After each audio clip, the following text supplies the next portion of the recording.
coisa que eu não acredito que venha a acontecer num curto espaço de tempo. Mas isto dá toda a margem, toda a tranquilidade do cliente para que, se quiser efetivamente vender, poder vender.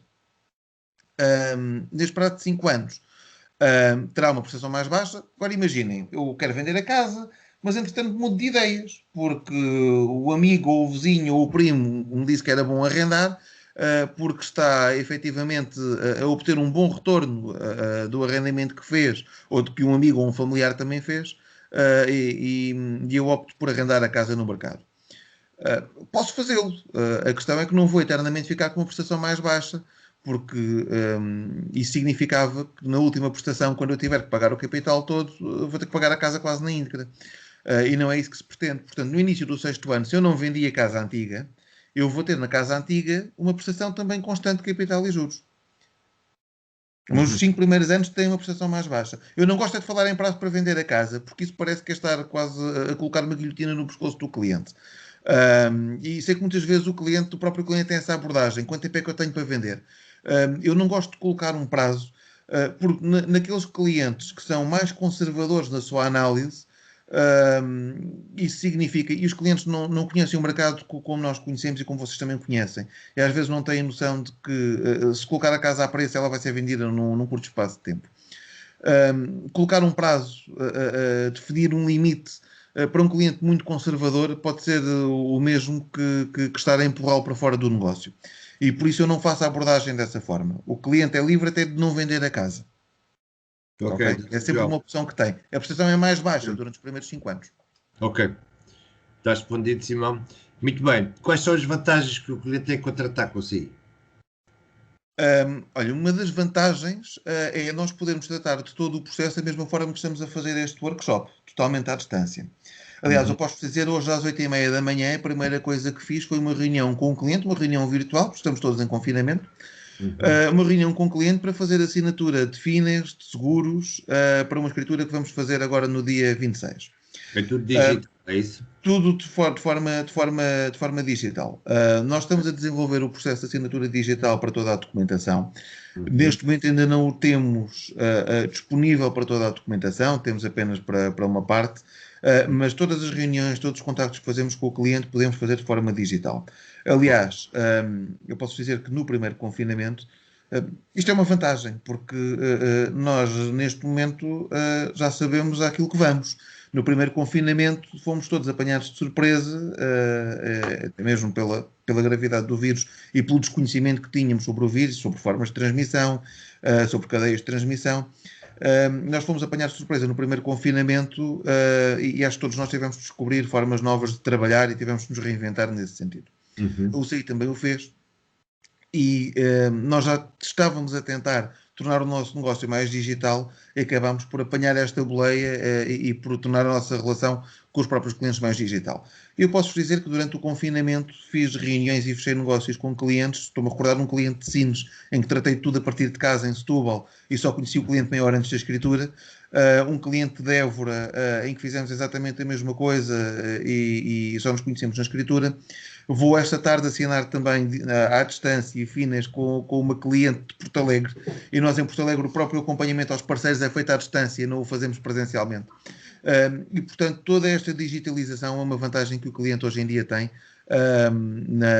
naquilo que é o relacionamento que pode ter connosco. Por outro lado, nós somos uma financeira, não somos um banco, o que simplifica bastante as coisas. Nós somos um débito direto na conta dos nossos clientes, tal como é a conta da água e a conta da luz. Isto significa, do meu ponto de vista, que para os clientes que estão muito fidelizados e que às vezes preferem contratar um crédito de habitação em piores condições para não deixarem de trabalhar com aquele balcão, com aquele gestor de conta, que já é o gestor de conta dos pais, dos tios, dos avós, isto é muito comum, particularmente em 4 bancos. Em clientes de 4 bancos, do Millennium PCP, Millennium e Ativo Banco, que enfim são no fundo o mesmo grupo, têm o mesmo método de trabalho. Caixa Geral de Depósitos, Crédito Agrícola, que eu no Alentejo apanhei bastante, e Montepio Geral. São clientes altamente fidelizados. E o que eu vos posso dizer é que quando estou perante um cliente destas instituições, eu estou em concorrência apenas com um banco, porque o cliente não quer mudar de banco. E não estou em concorrência com todo o mercado. E quando o cliente não quer mudar de banco, trabalhar com a UCI é excelente porque pode obter na mesma melhores condições no seu crédito e nós vamos ter o débito direto na conta que ele já tem e ele vai manter toda a sua relação com o banco que tem. Por outro lado, o facto de nós não sermos um banco e não termos cross-selling significa que o cliente connosco só contrata mesmo o crédito de habitação.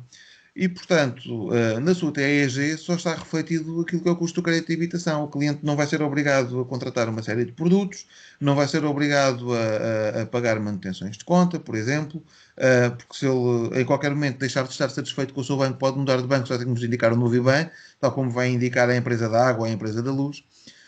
E, portanto, acaba por ser uma gestão muito mais simples. O que quer dizer que, pronto, o CI não tem como pré-requisito de abrir uma conta no CI, pode ser através de qualquer banco que a pessoa já o tenha habitualmente trabalhado, correto? Correto, até porque nós não temos contas. Nós somos uma financeira, não somos um banco e, portanto, nós não temos contas para que o cliente possa abrir. Ser uma empresa do Grupo Santander durante muitos anos, e alguns de vós, se calhar, são desse tempo, durante muitos anos nós pedimos ao cliente que abrisse uma conta no Santander. Entretanto, os débitos SEPA vieram facilitar toda essa gestão. E nós já desde há alguns anos a esta parte que trabalhamos com um débito na conta que o cliente nos queira indicar. Sem que isso represente algum tipo de dificuldade na gestão do processo. Dizer-vos também que, para a banca tradicional, o crédito de habitação é uma âncora para segurar o cliente, porque tudo aquilo que são as comissões, para a banca representa uma segunda margem, tudo aquilo que são as comissões que estão associadas à gestão de um cliente, seja a manutenção de conta, seja as comissões de cliente frequente, quem não quer pagar as comissões e os custos de cliente frequente, paga a manutenção de conta e paga as transferências, paga tudo e mais alguma coisa. Isso para a banca representa uma forma de ir engrossando a margem, porque tem a âncora, que é o crédito de habitação. Connosco, isso não acontece, porque o dia em que o cliente não estiver satisfeito com o seu banco, pode mudar de banco. Vou-vos dar um exemplo. Eu estive há relativamente pouco tempo reunido com um cliente que fez nos anos das guerras de spreads, dos spreads de 0,29, dos spreads 0, transferiu o seu crédito, já não me recordo que banco foi, mas transferiu na altura para o Deutsche Bank. E, portanto, agora é cliente da banca. E estávamos a analisar a possibilidade de fazer um troca de casa.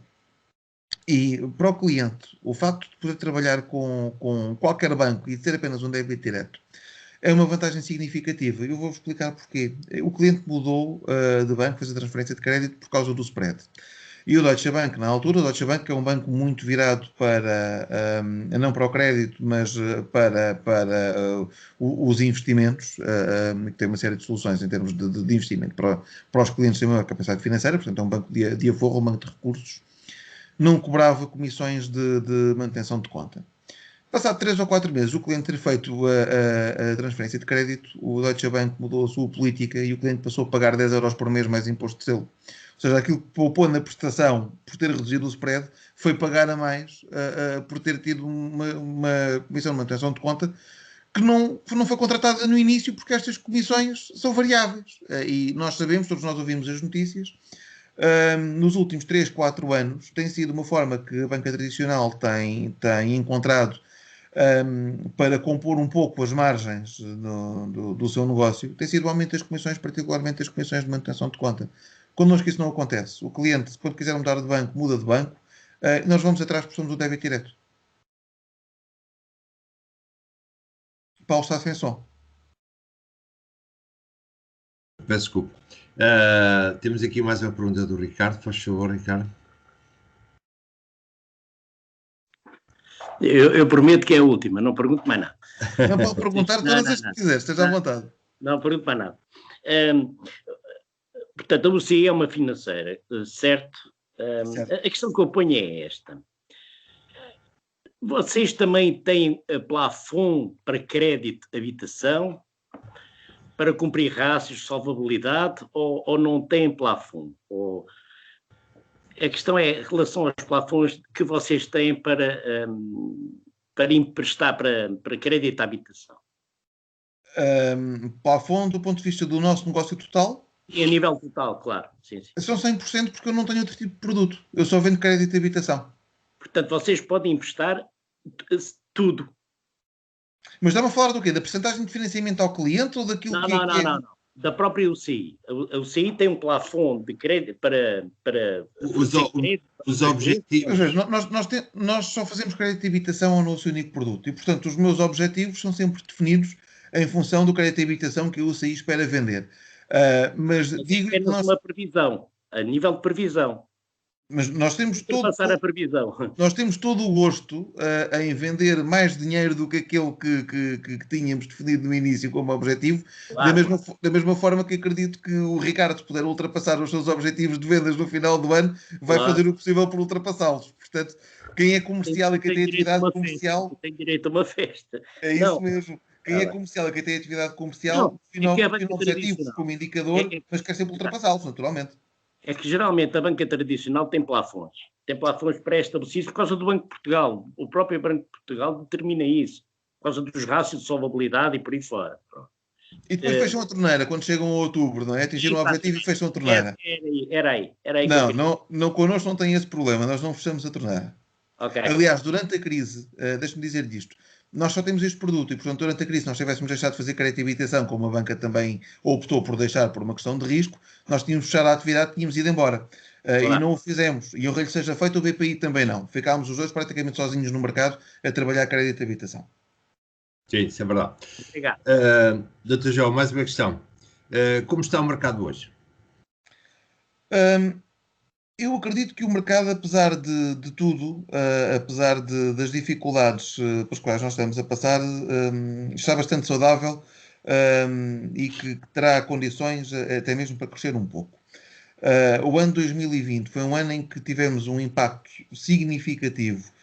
Aliás, todos nós fomos apanhados de surpresa, quer a banca, quer a atividade imobiliária, fomos todos apanhados de surpresa, mas tivemos a capacidade de nos reinventar e de encontrar soluções. E neste momento, o confinamento para nós já não é uma novidade, para vós também não. Vamos continuar a trabalhar com as limitações que o confinamento impõe, mas vamos continuar a estar disponíveis. Os números do desemprego não são tão maus como eu esperava que viessem a ser no início desta crise sanitária.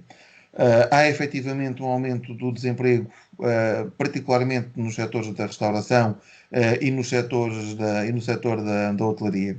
Mas também não deixa de ser verdade que no verão eu vi vários restaurantes de Setúbal, enfim, são aqueles que eu sigo nas redes sociais, que são aqueles dos quais eu sou cliente, vi vários restaurantes de Setúbal, aqueles que estão situados na zona da Baixa, ou seja, têm mais movimento, a fazerem recrutamento. Portanto, apesar de tudo e apesar de todas as dificuldades, hoje essas atividades também já não estão fechadas, já podem funcionar em takeaway, coisa que no início do confinamento, em março, não foi possível, foi algo que surgiu só depois a meio. Portanto, o próprio nível de desemprego não cresceu tanto como eu esperava. A economia tem vindo a recuperar gradualmente, não houve uma quebra do preço das casas, nem acho que seja expectável que isso venha a acontecer. A minha opinião pessoal vale o que vale e nós, futurologia, podemos todos fazer um pouco, mas por aquilo que eu tenho analisado do mercado, o que conduziu a este aumento, nós não estamos numa bolha especulativa, nem nunca estivemos, o que conduziu a este aumento de preço é efetivamente a falta de oferta. Se vocês se recordarem que eles estavam no mercado nessa altura, em 2006, 2007, havia muita oferta porque havia muita construção nova. E portanto, essa grande oferta de construção nova, eu quando quero mudar de casa, se eu tiver muita escolha, particularmente entre os novos, nós queremos sempre mudar para uma coisa melhor. E se eu tiver muita escolha, particularmente de construção nova, eu vou ter muita concorrência quando quiser vender a minha casa. Ou seja, as pessoas tendencialmente procuram comprar uma casa nova e uma casa usada é mais difícil de escoar. O que significava que muitos imóveis acabavam por entrar no mercado de arrendamento e, portanto, também havia uma maior oferta no arrendamento, as rendas eram mais baixas. Hoje por hoje, o acesso à habitação é cada vez mais difícil para quem precisa de fazer um arrendamento, porque não há oferta e quando não há oferta as rendas dispararam. E também nos imóveis, apesar de neste momento já haver mais oferta de construção nova, não estamos nem de perto nem de longe a níveis de 2006 ou 2007 e não tem a ver só com o processo de licenciamento, tem a ver também com o processo de financiamento. Porque a banca já não está disponível, nós nunca entramos nesse mercado, nós financiamos a autoconstrução para um cliente que quer construir uma moradia, para ir para lá viver, mas não financiamos um construtor que queira construir um prédio. porque isso é fomentar a construção, não é crédito de habitação. E a banca também cortou significativamente esse tipo de financiamento. Isso significa o quê? Significa que os construtores, aqueles que conseguiram sobreviver à crise, e não, foi uma porcentagem baixa, os que conseguiram sobreviver à crise, neste momento, para poderem construir, estão a trabalhar com uma porcentagem muito significativa de capitais próprios. E, portanto, não podem entrar naquelas aventuras de construir uma urbanização em simultâneo. Fazem um prédio de cada vez ou fazem dois de cada vez, e quando vendem um, iniciam o outro, e é assim que as coisas têm estado a desenvolver um pouco por todo o mercado. Essa falta de oferta é aquilo que tem mantido, tem levado os preços a crescer e é aquilo que vai manter os preços lá em cima. Porque também não prevejo que haja aí um boom de construção nova e que hajam construtores a entrar no mercado a fazer casas e a colocá-las, a injetar um número elevado de fogos no mercado e a preços que sejam mais baixos do que aquilo que se pratica hoje em dia. Porque os preços acabaram depois por estabelar todos por cima. Até mesmo fala-se muito no mercado, quando a moratória acabar, isto vai mudar. Fala-se muito, ou especula-se muito isto. Qual é a sua percepção, ou o que é que se fala dentro do banco a nível desta conversa? Bem, a minha percepção é de que ainda é muito cedo para nós percebermos o impacto que isto possa vir a ter. Naturalmente, há perfis de cliente que nós hoje em dia nós temos disponíveis para financiar, quem trabalha em atividades de risco, e atividades de risco neste momento entenda-se acima de tudo hotelaria e restauração, a não ser que estejamos a falar de uma entidade patronal efetivamente de referência, uma empresa que tenha uma boa sustentabilidade. Se estivermos a falar de alguém que é efetivo no grupo Pestana, é diferente de estarmos a falar de alguém que trabalha na pastelaria da esquina. Portanto, temos de também ter isso em consideração.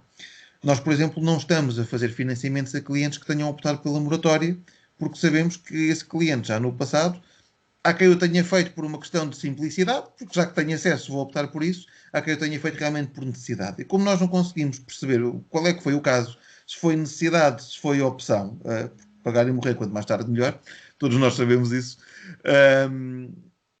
nós não estamos a financiar clientes que tenham recorrido a moratória desde o início da pandemia.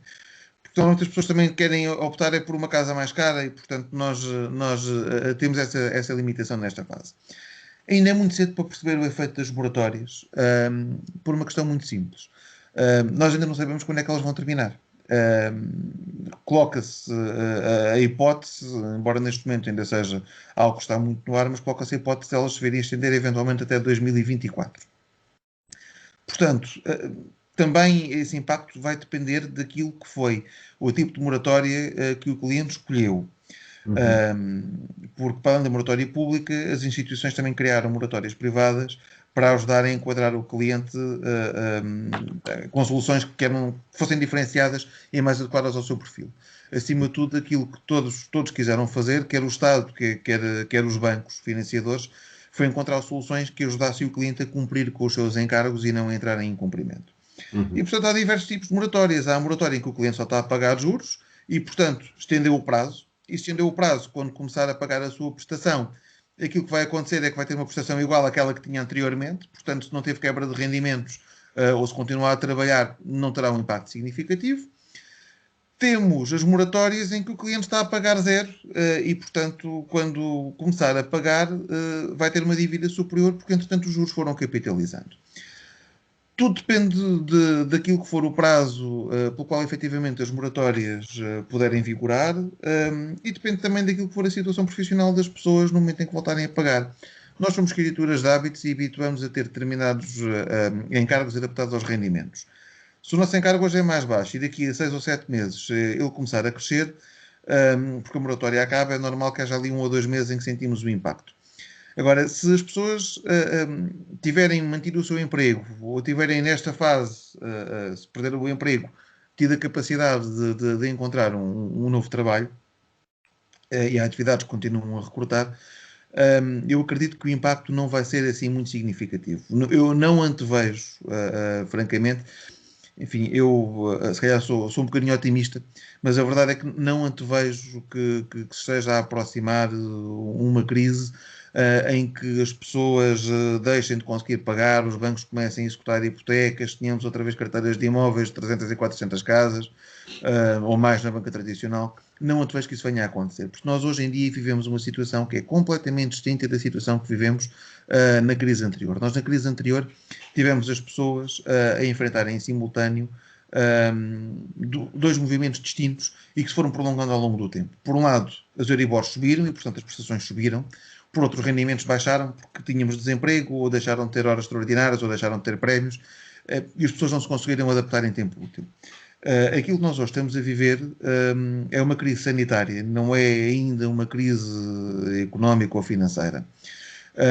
É uma crise que, à medida que for sendo dominada do ponto de vista sanitário e do ponto de vista de saúde pública, vai permitir que as pessoas retomem a sua atividade e que a economia retome a sua atividade normal. Não vai ser uma retoma tão gradual nem com tantos sacrifícios como todos tivemos que fazer na última crise que atravessámos. E é isso que me leva a acreditar que, apesar de tudo, nós vamos ter famílias a passar por dificuldades. Vamos, não hajam dúvidas disso. Aliás, neste momento já temos famílias a passar por sérias dificuldades. Mas não acredito que, do ponto de vista do mercado como um todo e do ponto de vista da facilidade de financiamento que nós temos estado a assistir nos últimos anos, e até mesmo do ponto de vista da sustentabilidade do preço dos imóveis, não acredito que venha aí uma quebra ou uma crise significativa. Poderemos ter uma outra redução pontual. Ainda em novembro ou dezembro se falou que tinha havido uma quebra no preço dos imóveis, mas isso é um fait divers, porque houve uma quebra comparada com o mês anterior, mas houve um crescimento de 7,9% comparada com o mês homólogo do ano anterior, que é aquilo que realmente interessa. Portanto, não é significativo os indicadores de que disponho, aqueles que tenho estado a acompanhar, não induzem-me alguma preocupação, mas não uma preocupação significativa do ponto de vista de vir aí novamente o diabo, como diria Passos Coelho, no que diz respeito quer a contas públicas, quer à economia, quer à gestão que todos nós vamos fazendo da nossa vida. Muito obrigado, Dr. João. Bem, o nosso tempo passou, são 40 minutos, eu também tenho que cumprir os timings, senão depois deixa de ser 40 minutos, não é? Quero agradecer a vossa participação, mais uma vez nesta sessão. O Dr. João, um grande abraço e que olhe para esta gente com uma atenção especial e que possam ajudá-los dentro daquilo que é possível para si, mas há sempre aquele toquezinho que se pode dar, faz toda a diferença às vezes. Pronto, claro. a todos os outros, o meu muito obrigado e esperamos por outra nova sessão de 40 minutos e um abraço, entre aspas, não se pode dar abraço. Virtual. Já agora, Paulo, se me permite, agradecer em primeiro lugar a amabilidade do convite para poder estar aqui hoje a fazer este workshop convosco e apresentar um pouco melhor aquilo que é o UCI e as soluções que nós dispomos e a forma como os podemos ajudar e como podemos crescer todos em conjunto, alavancando os nossos negócios. E agradecer também a vossa disponibilidade para estarem aqui hoje a ouvir-me. O crédito de habitação tem sido a minha vida ao longo dos últimos 15 anos. Eu sei que às vezes me estico um bocadinho e por isso é que já ultrapassámos os 40 minutos. Eu também estiquei um pouco as respostas, na verdade. Mas agradeço a vossa disponibilidade e o convite. Hoje deve ter sido alguns 50 minutos ou 55. Pronto. Por boa causa. Esperamos bem que sim. Muito obrigado a todos, está bem? E obrigado. Até ao próximo. Muito obrigado. Bom dia, obrigado. Obrigada, bom dia. Obrigado, bom dia.